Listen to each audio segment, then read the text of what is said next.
California, what people want to do is be great. And what does it mean to be great? It's to be Steve Jobs, as he said to John Scully when he was luring him from Pepsi, do you want to sell sugar water for your life, or do you want to change the world? It's the change the world thing. White collar unemployment is absolutely going to happen. I mean, it is going to happen. That is dynamism. You don't have growth without change. There was a literal anti-growth movement. It was all over the state, but it was particularly strong here. Hello, everyone, and welcome back to the California Future Society podcast. This week, I have a great conversation with Virginia Postrel. And I don't know if you're familiar with the concept of a comic's comic or an artist's artist. This is someone who isn't necessarily a household name, but they're someone who is highly respected and well-known within their field. I think of Virginia as like a thinker's thinker. She's someone who, particularly within this field of thinking about the future and how do you cultivate a more dynamic, prosperous future, she's someone who's been thinking about that for decades, like we talk about, and she's someone who's highly respected, and her work pops up all the time when you talk to people in that field who are thinking about those challenges. And right now, within California, there's no more pressing time to be thinking about how do we make a more abundant future. And that's what she and I talk about. We talk about how California has changed in the decades since she first moved here. Particularly, we start with the political scene and how Republicans and some of these structural elements are as much to blame for how the state has changed as the Democratic Party. We then talk about AI a lot. We talk about how, whether it's the looming fears around loss of white-collar jobs or existential risk, how AI has become this central player in a broader cultural debate and dynamic about what is the future going to look like and what is technology's role in it. And lastly, we talk about California's resilience, how this is not the first era where California has faced challenges, and how over time, through waves of booms and busts, the state has remained resilient and dynamic, and how even despite all the challenges we face today, it is still very possible for California to emerge and have a more dynamic future if we can get a few things under control. So it's a great conversation. As always, you can subscribe wherever you're listening or at californiafuturesociety.com. With that, here's Virginia. Okay. Virginia, I'm so excited to have this conversation. I don't have the book with me, but just last week was rereading The Future and Its Enemies. I've read a lot of your work over the years, and so been looking forward to this. Can you give, as a starter of the conversation, just introduce yourself and your connection to California? Okay, well, I'm Virginia Postrel, as you said, and I am an author of 4 books, the first of which is The Future and Its Enemies, which came out in 1998.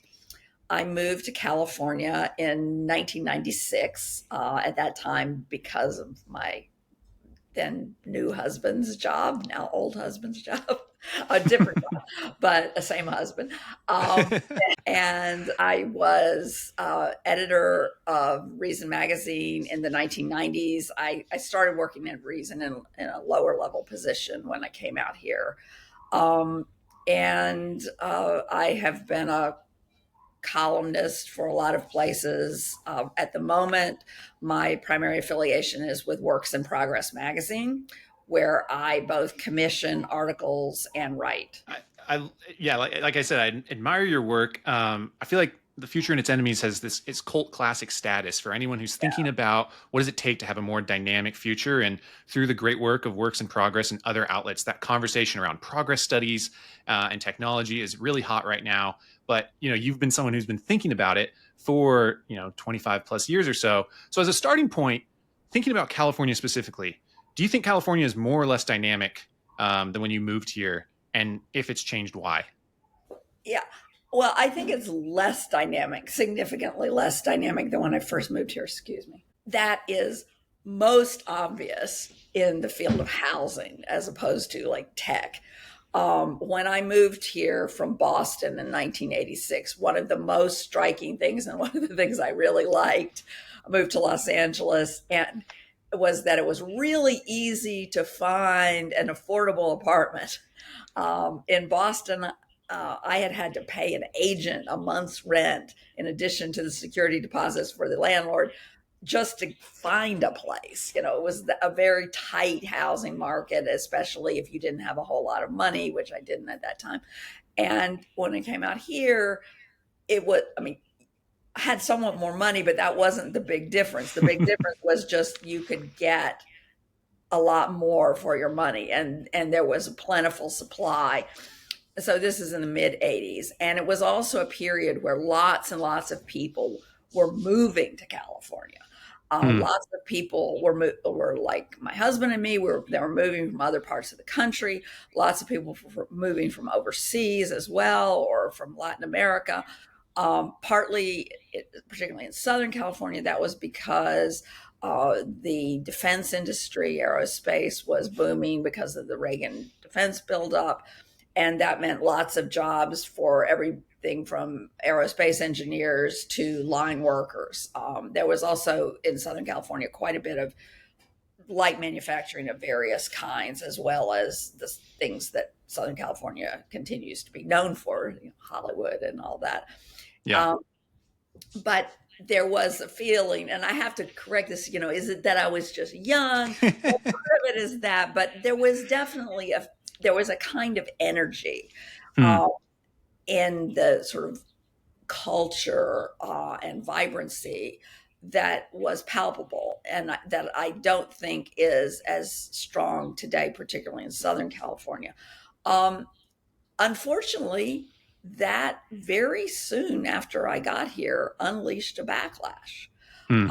There was quite there was a literal anti-growth movement. It was all over the state, but it was particularly strong here. It focused primarily on restricting construction, whether it was construction of houses or of commercial buildings, but just the ethos that growth is bad, that having Yeah. all these new people moving here is bad. That sort of caught hold. And then also, just over time, there was an increasingly restrictive regulatory environment. Yeah. And at the same time, which was driven by the demand of, a lot of it was driven by the demand of people who had lived in California for a long time as Yeah. well. And that's not just on construction, but that's on, there was a period in, I think it's the early 90s, where in various air pollution restrictions were put Yeah. on in Southern California that made it essentially like impossible to paint anything. That wiped out a lot of the light manufacturing jobs that Yeah. had employed a lot of sort of blue collar workers, as well as they have managers and stuff too.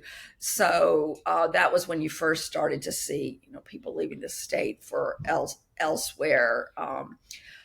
And then the other thing that happened is that the political environment changed. So all of Yeah. this stuff that I'm describing is happening in a two-party state. Yeah.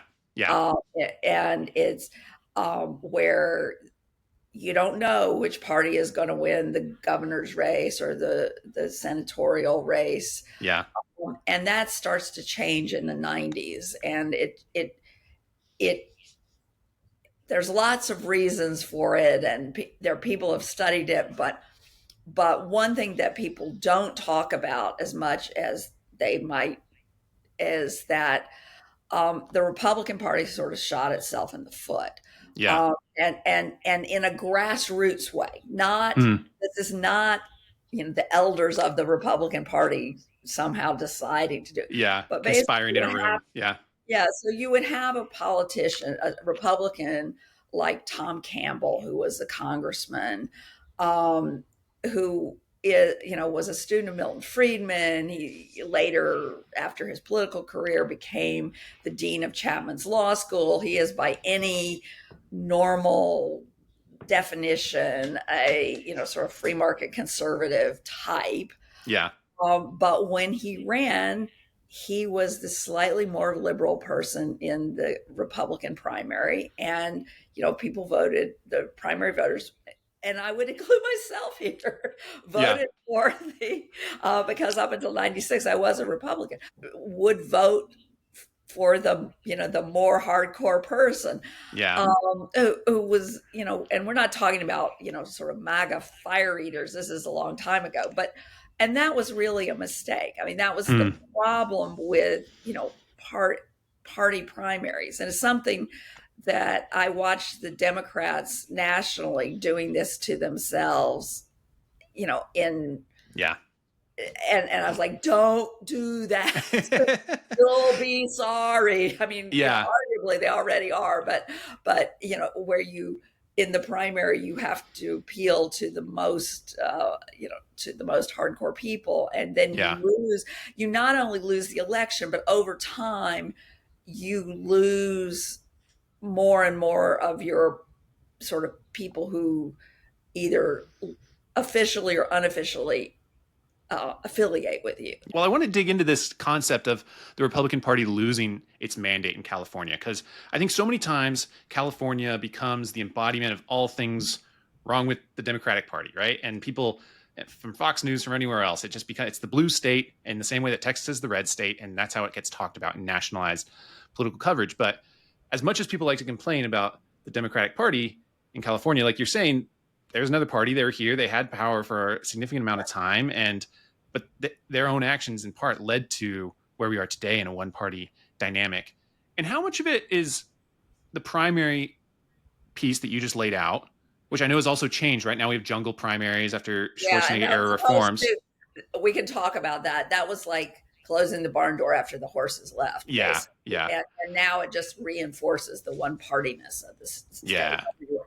So, Well, the other piece I was going to ask about, I know when I was rereading the book, you talk about the California ideology, particularly that era. And one thing that I always find striking is, political parties at the state level, particularly in today's politics, are very nationalized. They're oriented towards DC, and many state members in state assembly, state senate are vying towards that congressional seat or that Senate seat whenever it opens up down the line. And in a place like California, there certainly are parts of California that are very red. If you're in the Central Valley, that's kind of classic Republican even to this day. But a lot of California is unique. It is different. And even if there are some, whether it's libertarian or free market orientation of voters, it looks distinctly different than other parts of the country, say like an evangelical Bible Belt type of voter in the South. Yeah.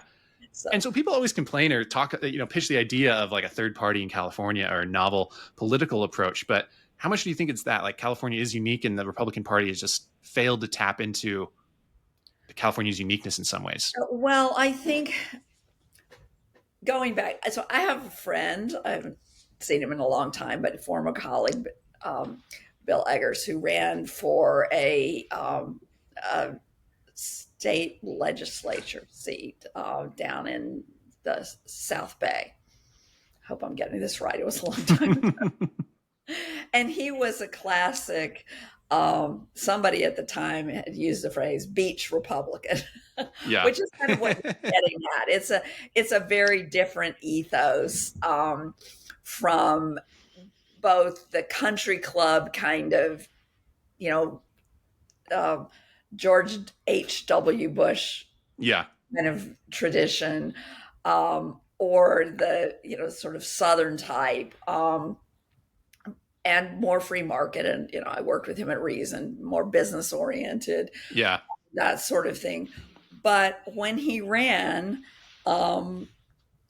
he especially in a state legislature seat, it was all about mailers because it's a low information environment.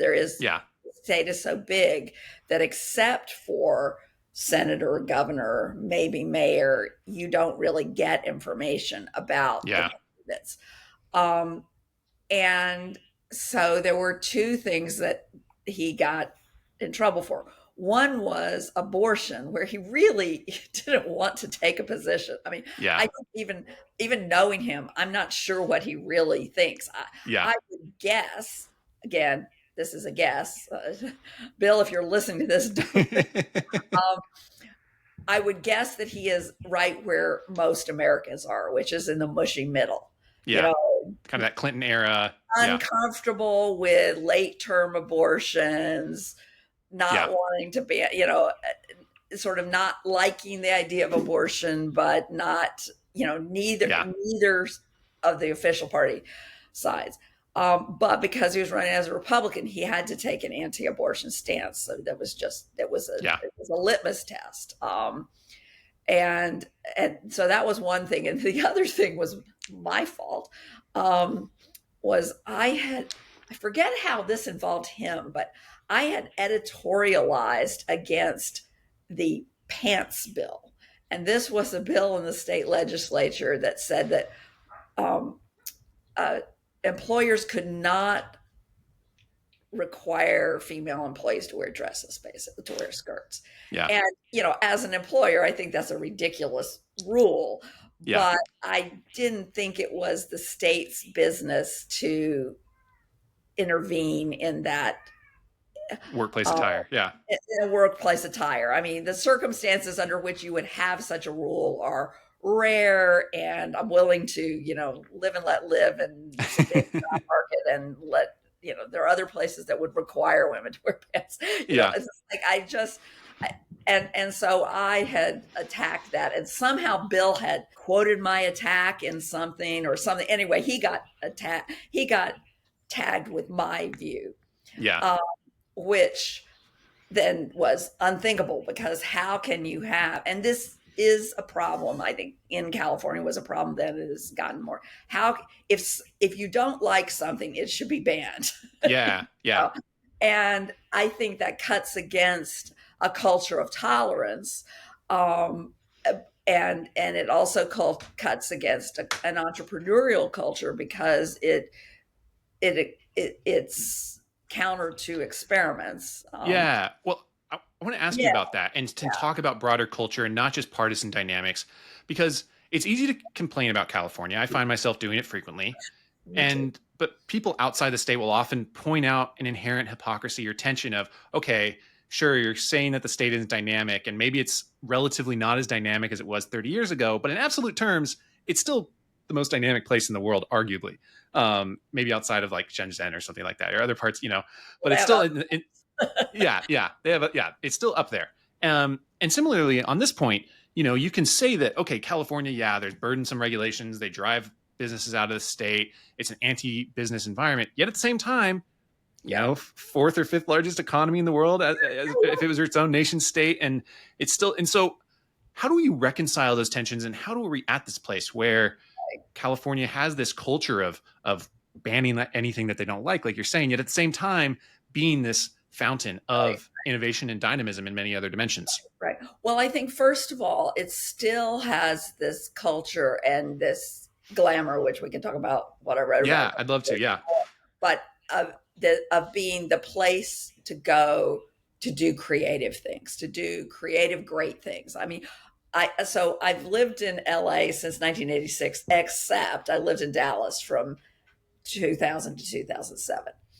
And Dallas has an entrepreneurial culture as well, but it's very different from the one out here. And so, and again, New York is different. So my husband and I used to talk about this. He'd say, New York is the arena, and New York is all about being on top. And guess who? Yeah.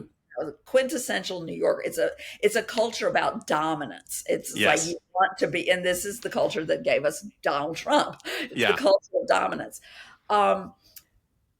Dallas, and I think this is probably true of other parts of Texas as well, it's more about being rich. I mean, it's just about having stuff. It's about, and partly that's because it's a place that's closer to the experience of being poor. I mean, the whole South is like that.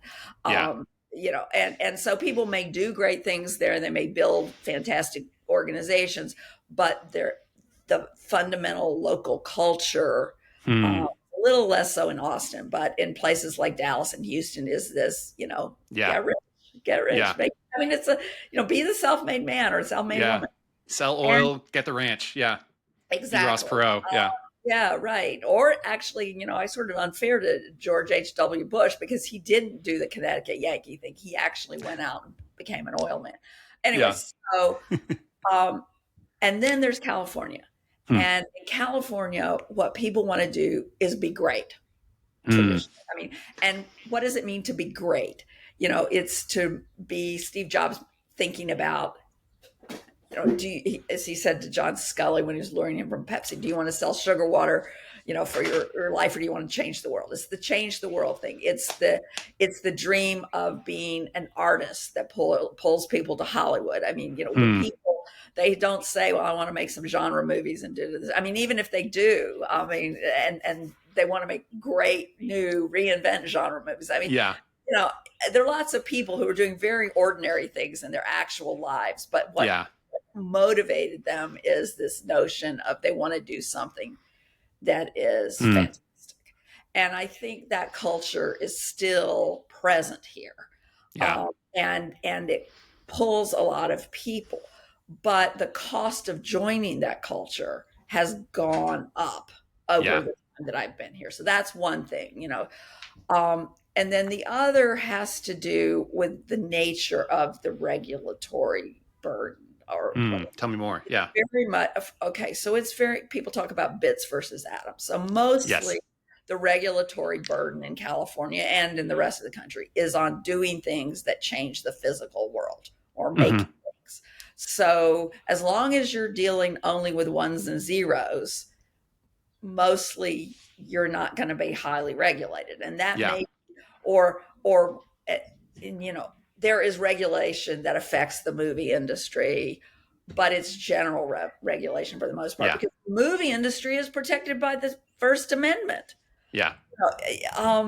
It's and especially today where even some of the regulatory burden of FCC regulation that used to affect what you could put on TV, Yeah. that's gone away. So there's a tremendous ability to be creative as long as you're not trying to alter the physical environment. Yeah. And then the other thing has to do with it. Things tend to be regular. There's this funny thing about new versus old because on the one hand, regulation tends to be trying to stop new things or often Yeah. trying to stop Yeah. new things. On the other hand, if they're new enough, maybe you can get them going before that kicks in and surprise the would-be regulators, or you can Yeah. find a workaround. I mean, you think about something that does involve the physical environment would be something like Uber, Yeah. where they found a workaround. They went, Yeah. they instead of trying, they knew they couldn't get licensed as taxis, but they went to the state and got licensed as I think it's like Public limo. utility. Yeah. Yeah.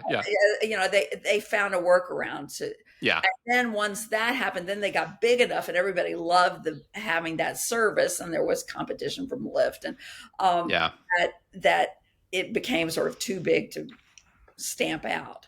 Uh, Yeah. so I think that's part of it is, and we can talk a little bit about how who comes to Silicon Valley has changed, but I think that ethos is still a big part of the state and a big part of the state's dynamism. Yeah, I think that makes perfect sense. And I think another way that I've heard people frame it and thought about it in my own way, how do you reconcile this puzzle of overreach while still being dynamic? Like you're saying, the bits versus atoms piece is a big part of that. And Silicon Valley was originally hardware. Like the Yeah, defense right. industry was huge. Lockheed was, yeah, it was like building silicon prefabs and doing, yeah. The defense industry was big.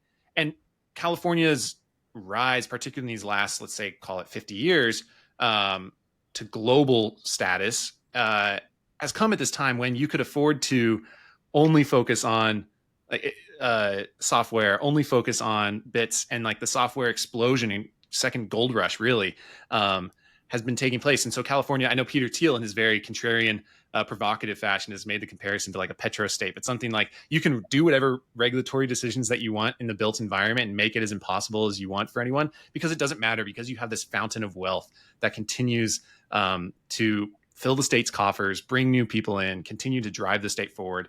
California is much more than just the software economy, but I do think that there's some explanatory power there.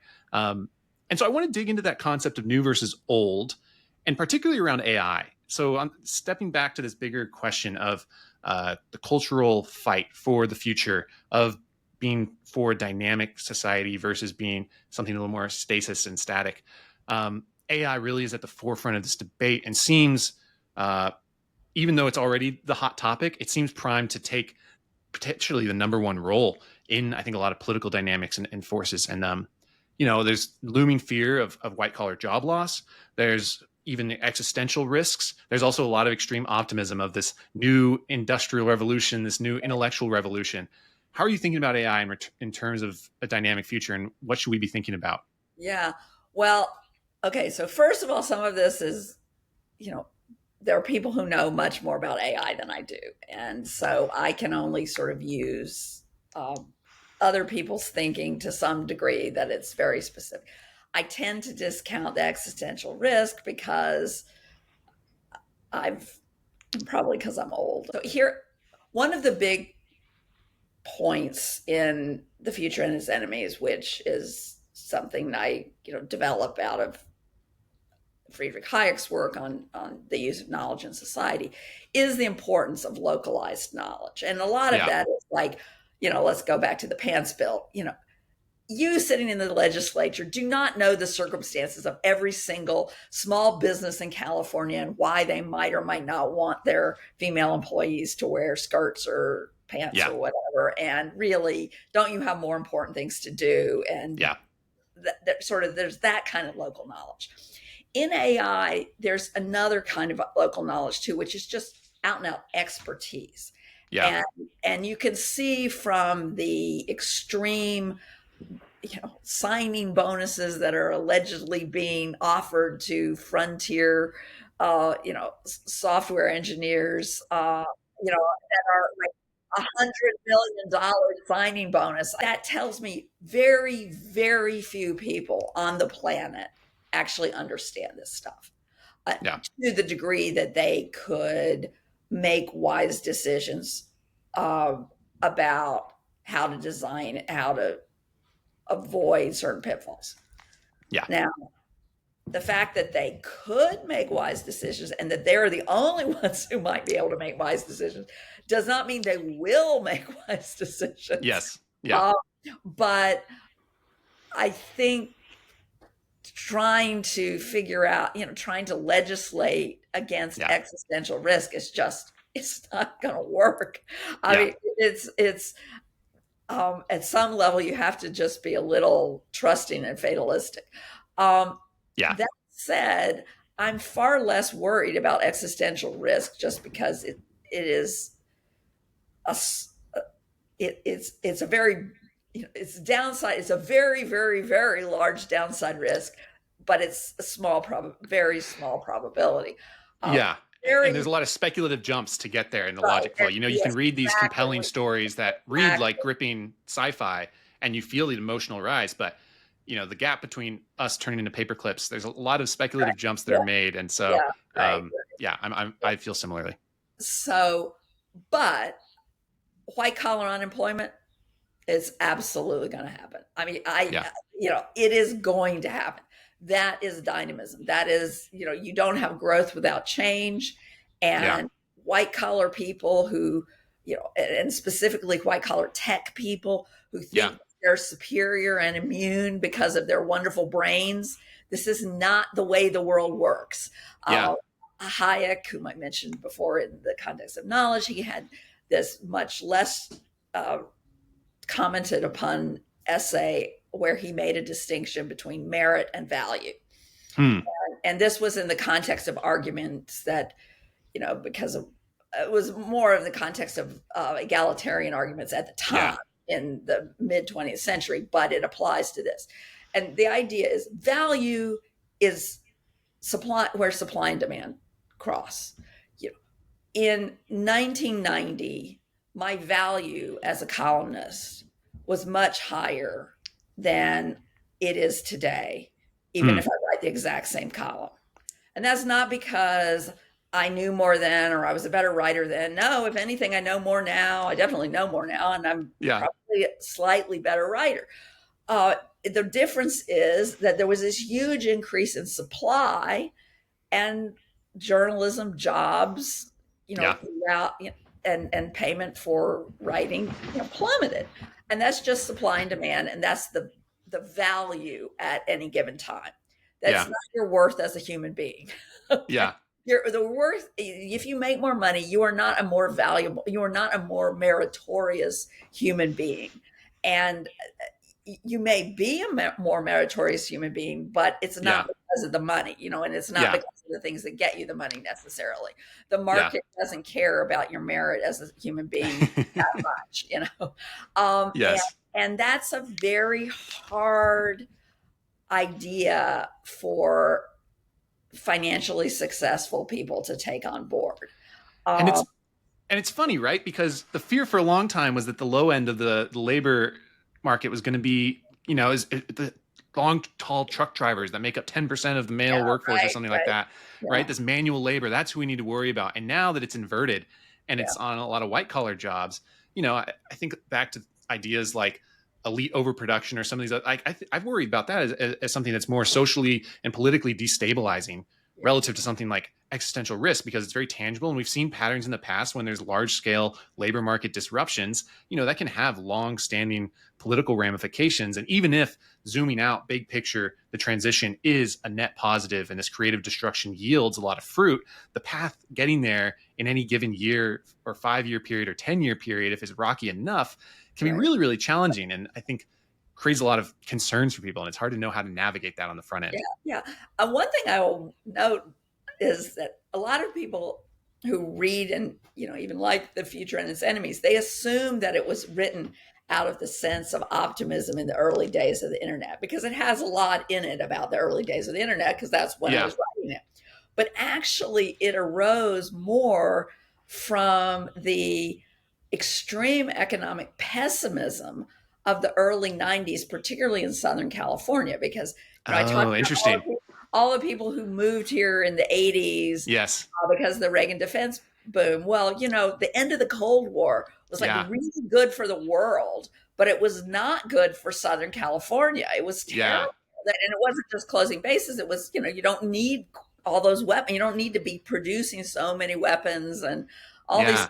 things. So, and there was this much talked about Oh, interesting. movie called Falling Down with Michael Douglas as a laid off aerospace engineer. It was, um, and at the same time, also in that period, more nationally, you were having downsizing and sort Hmm. of we're having companies eliminating layers of middle management, getting I mean, they were getting more efficient and more productive, although any given set of layoffs is not always going to be Yeah. wise.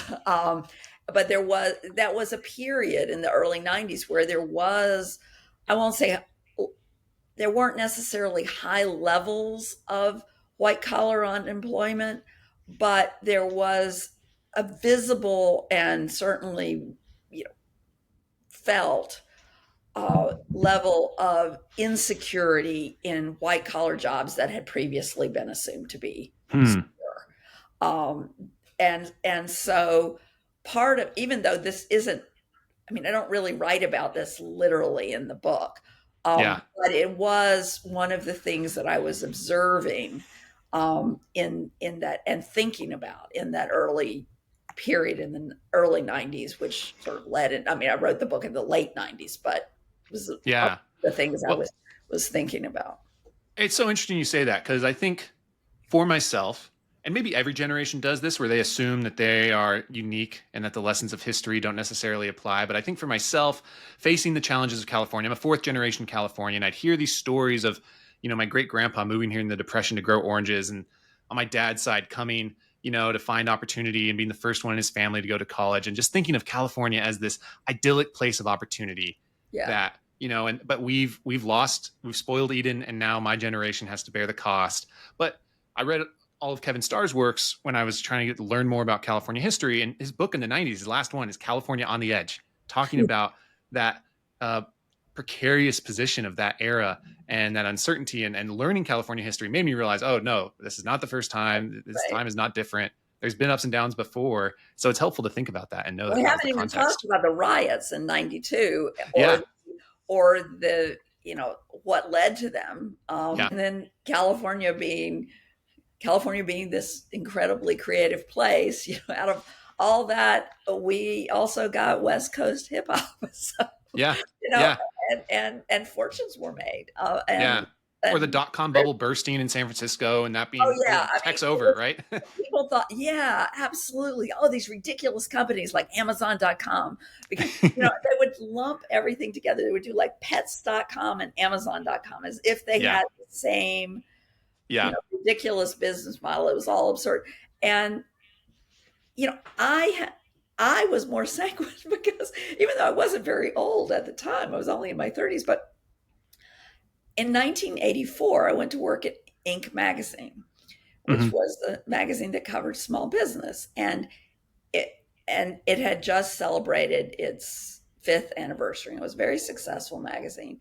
And one of the reasons it was successful was that everybody and his brother had a personal computer company, and every personal computer company was advertising in ink, both because they were small businesses and because small businesses could now, you know, Yeah. afford to have a computer and do their accounting on it and all that sort of thing. So about a year after I got there, half the advertisers who had ever advertised in ink were gone. They no longer existed because there was this huge shakeout in Yeah. the computer industry and Yeah. related things in video games and all of that sort of thing. And this happens. People overinvest. People don't know which company is going to be Yeah. the one, and so they bet on this sector. And when I say they, I mean investors, but also individual entrepreneurs who Yeah. they try to do their thing, and then eventually gets built up, and eventually there's a shakeout, and a lot of Yeah. people go away, and that's creative destruction. Yeah. Now Yeah. I'm filming this from my parents' office, and I can visibly remember when I was a child unboxing a Gateway computer here with the distinct, cow print, and to think that at the time, right? I didn't think that I was Yeah. young, but people thought that they were going to be one of the long-term players. So, And then well, and one of the companies that is still around and is incredibly valuable, but almost went out of business is Apple. So they yeah, survived that shakeout that I was talking about. But, at the turn of the century, they were down to like 2% of the market. And, yeah, you know, and and I remember in the I don't know, this is when I was in Dallas, so it was in the early 2000s. They were started opening up their retail stores, hmm, which was genius. I mean, it was a big risk, but it was smart because part of it was like if you had an Apple, which I did, it was very hard to get it serviced or to get any hmm, answers to any questions. And so that solved that problem. And I yeah. went to like the third Apple store in the country to open was actually in the suburb of Dallas. I remember going Hmm. there, like, this is smart. Well, I realize we're coming up to time. You've talked about California's resilience, riding these waves of creative destruction, and it seems like by all accounts, and who knows, maybe 5 years from now we'll be looking back and laughing at this, but it seems like we're on the premise of another wave of that with AI for all of its promises and challenges and the reassortment that comes with that. As someone who believes in the positivity of or the power of dynamism and the need to foster it and cultivate it, what are the lessons that we should be learning from past challenges, and what are the kind of the prescriptions to for a state like California to be more dynamic and to ride this wave well? Well, there's this term laissez-faire, and it has a certain meaning in politics and economics, but it really just means let us do.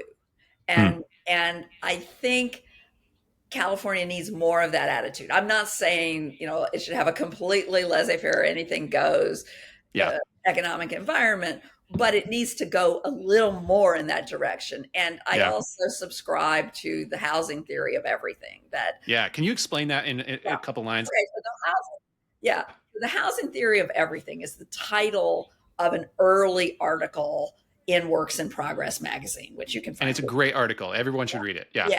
And it was written by guys who are, I think all three of them. I can't remember who the authors were, but I think it's very British, but everything applies here Yeah. as well because Works in Progress is based in London. And the theory is if you get housing right, a lot of problems go away, and if you get it wrong, a lot of problems come. And this Yeah. is everything from you increase um, inequality and Yeah. deep Environmental challenges or the cost of environmental daycare goes challenges. up, and yeah. I mean, everything gets and you hurt economic growth prospects, and you Yeah. hurt people's ability, especially sort of middle to low income people's ability to better their condition. Because one of the Yeah. things that's really important is that if you are, let's say you're a bar, this is an example somebody actually, an economist actually gave me. Let's say you're a bartender, which his brother was, in Ohio, and you could make a lot more being a bartender in San Francisco, Yeah. because it's a much more economically dynamic and growing place than wherever you are in Ohio. But the cost of housing will more than cancel that out. That's Yeah. not what it was like through most of American history. It used to be in America, when there, people could move, regular people, not just the star cutting Yeah. edge people getting $100 million signing bonuses to do AI, but just regular people could move to the places that were growing and be able to reasonably afford an apartment. I mean, in a way, although obviously I'm highly educated, but I've never been in a highly paid job. In Hmm. a way, this applies to me as well. I Yeah. had no trouble coming to Los Angeles in 1986. In fact, Yeah. it increased my increased my standard of living. Yeah. That used to be the norm, and it's no Mm. longer the norm. Now we expect that we're going to price these places as if they're luxuries. Uh, and we do that through housing, because the anti-growth people in the 80s won. They won. Yeah. They got what they wanted. They made it hard for newcomers, and they made it hard to build things. And in defense of the baby boomers who get blamed for everything, these people were not mostly baby boomers. Some of Hmm. the leaders were, or they actually, even they, I think, were mostly very late silent generation. But it's like the World War II generation who came out here and did great. Yeah. The baby boomers did not get hit as hard Yeah. by the restrictions, and that would apply to me as well. But they weren't the source of the restrictions. It just took a while for them really to work out. So, Boomers have been absolved. We yeah, relieve them of their, well, yeah. the boomers have much to account for, but just this We'll take that off their tab. Yeah. specific thing is, just because we didn't get hurt by it as much as starting with Gen X, it doesn't mean we caused it. uh, well, this has been so much fun. I've really enjoyed this conversation. And yeah, like you're saying, California is more dynamic because people like yourself and people like my parents and millions of other people were able to come here and better their lives. And I know in the intro to one of Kevin Starr's books summarizing his history, he talks about California's original promise being that of instant transformation, being the place of opportunity the place where you can come and better your life. And whether it's being less restrictive on businesses, whether it's fixing the housing problem and getting to a point where we can restore that affordability, I hope that we can retain that dynamism in the future. Me too. Thank you. Yeah. Well, thank you so much for joining, Virginia. This has been a lot of fun. Thanks.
you.